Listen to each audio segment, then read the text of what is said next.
জামাতের আমির ডক্টর শফিকুর রহমান সাহেব, আপনি আপনার জামাত ইসলামের দলের রাজনীতি বাদ দেন, আল্লাহর কোরআনকে সামনে রেখে আপনারা একটা প্ল্যাটফর্মে আসেন।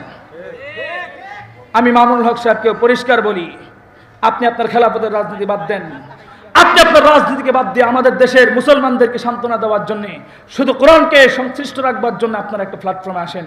পীর সাহেব চরমনাইকেও বলি, আপনার দলকে ডান সাইডে রেখে আপনারা তিনজন নেতা একই কাতারে দাঁড়ান। কয় কাতারে? এক কাতারে দাঁড়ান। বুকে হাত দিয়ে বলতে পারি, গোটা বাংলাদেশের মানুষ তিন জায়গায় ভোট দেবে না, এক জায়গায় ভোট দিয়ে মুসলমানদের বিজয় আনবে।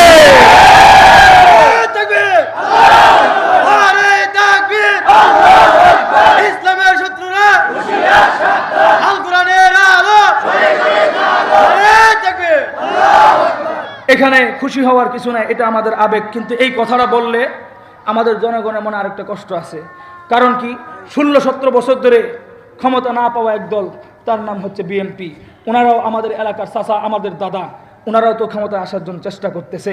আমরা যেহেতু দেখছি ওলামায়ে কেরামদের ভিতরে ঐক্য নাই, কাজেই আমরা ক্ষমতার মসনদটা আর দেখতে চাই না, ওনাদের বিরুদ্ধেও করতে চাই না। রাজনীতি ওনারাই করুক, আপনাদের করার দরকার নাই। আপনারা শুধু ওলামায়ে কেরাম ঐক্যবদ্ধ হয়ে একটা প্ল্যাটফর্ম তৈরি করেন, যেখানে সিদ্ধান্ত আসবে যেই দল ক্ষমতায় যাক না কেন, এই তিনটা ইসলামিক দলকে মাইনাস করে রাষ্ট্রের মধ্যে করে ইসলামের আইন তারা প্রতিষ্ঠা করতে পারবে না। তিনটা ইসলামিক দলকে মাইনাস করে সংসদের মধ্যে কোরআন বিরোধী কোনো আইন তারা পাস করতে পারবে না। কারণ রাজনৈতিক ঐক্য প্ল্যাটফর্মে যেতে আপনারা আসতে পারেন না, রাজনীতি ওনাদেরকে দিয়ে দেন, আপনারা অন্ততপক্ষে ধর্মের কারণে একটা প্ল্যাটফর্মে আসেন। কথা ঠিক না বেঠিক?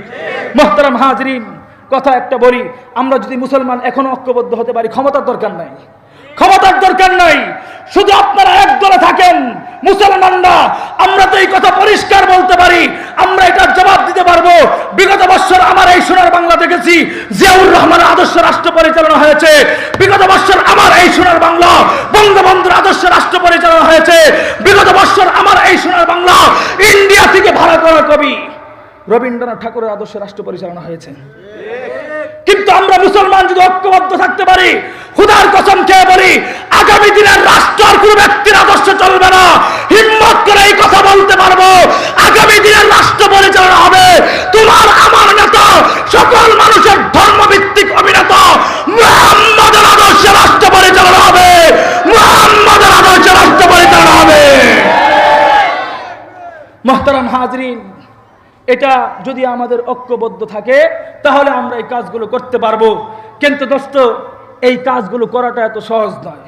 তো এই কাজগুলো যদি আমরা করি, এই যে ইমানি চেতনার কথাগুলো, এই যে কোরআনের এই আল্লাহর বাণীগুলো, আপনারা হয়তো সারা বছর ওয়াজ শুনছেন বিভিন্ন ধরনের, বলবেন হুজুর এত জোরে চিৎকার তো আমরা কোনোদিন শুনি নাই। হ্যাঁ, চিৎকার করেন, শুনেন নাই, এটাও বাস্তবতা। কারণ চিৎকার এভাবে কেউ করে না, কারণ চিৎকার করা বয়ানও যে ইসলামের মধ্যে আছে এটা অনেকে জানে না। কথা ঠিক না বেঠি? ওনারা শুধু মনে করে যে গরম গরম কথাগুলো রাজনৈতিক মঞ্চে বলতে হয় না। ইসলামকে সুন্দরভাবে ফুটিয়ে তুলবার জন্য মানুষকে যখন বোঝানো হয়, তখন মাঝে মাঝে জোরেও কথা বলতে হয়। বলবেন হুজুর কিভাবে? আমি উদাহরণ দিই। ডাক্তার চিনেন? বলেন, ডাক্তার চিনেন? কষ্ট হইতেছে কার কার? একটু হাত উঠান। ডাক্তার চিনেন? ডাক্তাররা আছে না, ডাক্তারদের মূল কাজ কি বলেন তো দেখি? ডাক্তারের মূল কাজ হচ্ছে রোগীর কল্যাণ কামনা করা। চিকিৎসা তো ডাক্তার করে না, নার্সরা করে। ডাক্তারের মূল কাজ কি? রোগীর কল্যাণ কামনা করা, রোগীর পকেটের দিকে নয়। কথা বলে, রোগীর কোন দিকে নয়? রোগীর পকেটের দিকে নয়। ডাক্তারের কাজ হচ্ছে রোগীর সাথে নম্র ব্যবহার করা। এটা করলে কি হয় জানেন? আপনাদের এলাকায় যদি বিশাল বড় একটা রোগের অপরাধী রোগী থাকে, সেই রোগী যদি কুনাবাড়ি খাইরুল মাদারেস সহ গাজীপুরের বড় বড় মাদ্রাসায় যায়, যে হুজুরদের কাছে দোয়া চায়, হুজুররা যদি বলে যে তুমি ভালো হয়ে যাবা, ওর ভিতরে বিশ্বাস হয় না। কিন্তু একজন সাধারণ ফার্মেসির ডাক্তারের কাছে যদি বলে, ওর দিকে যদি নাও তাকায়, শুধু মুখস্থ বলে যে তুই ভালো হয়ে যাবি, ওর বিশ্বাস হয় যে ও ভালো হয়ে যাবে। তো ডাক্তারের প্রতি মানুষের এই পরিমাণ একটা আস্থা আছে না নাই? তো ডাক্তার রোগীর সাথে ভালো আচরণ করলে রোগী ওইটা এমনিতেই অর্ধেক সুস্থ হয়ে যায়। তো এই রোগীর ডাক্তারের কাজ কি? রোগীর সাথে ভালো আচরণ করা, কোমল আচরণ করা। কিন্তু আপনাদের এলাকায় রোগী আরেকটা এমন হয়েছে, ডাক্তার অনেক ভালো, সবার সাথে কোমল আচরণ করে, কিন্তু রোগী আরেকটা এমন হয়েছে যে রোগীর হাতের মধ্যে টিউমার হয়েছে। কি হয়েছে? টিউমার যদি এটা না কাটে, এই টিউমার যে আবার গলার মধ্যে উঠতে পারে, মাথা উঠতে পারে। এখন এই ডাক্তারের কাছে নিয়ে গেছে যে ডাক্তার সাহেব আপনি অপারেশন করেন। তো ডাক্তার কি জবাব দিয়েছে, আমি তো রুগীদের সাথে ভালো আচরণ করি, নম্র আচরণ করি, অন্ততপক্ষে এই ডাকাত মার্কা অপারেশন আমি করতে পারবো না, আই এম সরি। তো বলুন তো দেখি, এই কথা যখন বলবে এটা কি ডাক্তার? তো এখানে কি তার ফুলের মতো আচরণ করতে বলা হয়েছে? এখানে বলতে হয় বেটা তুই চুপ থাক, আমি দেখতেছি, এটা কাটতে হবে, আমার দায়িত্ব। কথা ঠিক? তো ডাক্তারের মূল কাজ কি? মানুষকে সুস্থ করার জন্য ফুলের মতো আচরণ করবে, মোমের মতো নরম হয়ে মানুষের সাথে কথা বলবে। ঠিক তেমনি ভাবে আলেম সমাজের দায়িত্ব হচ্ছে, মসজিদের ইমামের দায়িত্ব হচ্ছে মুসল্লিদের সাথে মিষ্টি মিষ্টি ভাষায় কথা বলবে, মোমের মতো নরম হয়ে চলাফেরা করবে।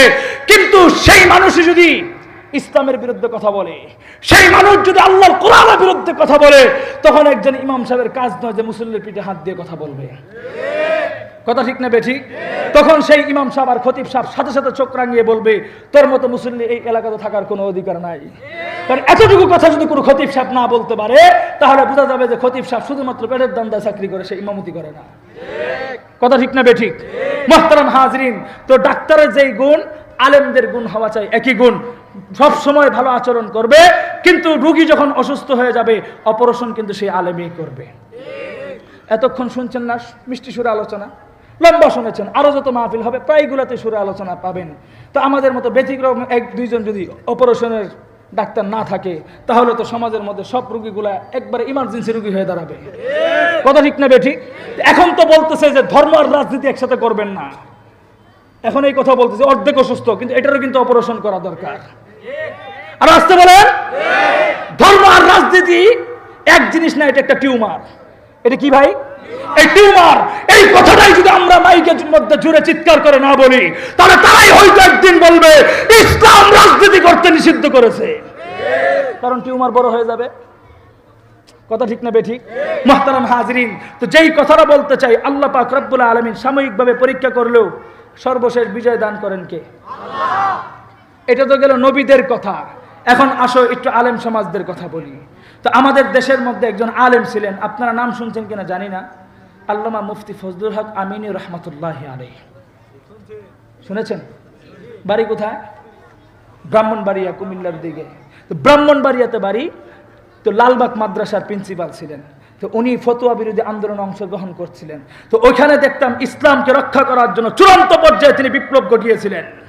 গোটা দেশের আলেম সমাজ, গাজীপুরের আলেম সমাজ, গোটা বাংলাদেশের ওলামায়ে কেরাম হাটাজারি সহ তার পিছনে দৌড়াইছিলেন। কেন? ইসলামকে রক্ষা করার জন্য। এক আমিরি মুফতি হুঙ্কার দিয়েছিলেন, কেন? ইসলাম এবং কালেমার ঝান্ডাকে রক্ষা করার জন্য। কিন্তু দুঃখজনক বিষয় কি জানেন? উনি যখন এই চিৎকার দিয়েছিলেন, ওনার বিরোধিতাকারী লোক ছিল কি ছিল না? আর আসতে বলেন। তো যারা ছিল, এখন তো মুফতি আমিনী নাই, কিন্তু যারা ছিল তারা কিন্তু এখন আছে না নাই? আছে না নাই? কই আছে? সব ইন্ডিয়ায়। কোন জায়গায়? ইন্ডিয়ায়। কিন্তু আল্লাহর কি কুদরত, মুফতি আমিনী সাহেব রহমতুল্লাহ আলাইহির নাম এখনো যদি জনসম্মুখে উচ্চারণ করি, মানুষ দিল থেকে দোয়া করে আল্লাহ যেন ওই মানুষটাকে কবরের মধ্যে জান্নাতের বাগিচা বানায় দেয়।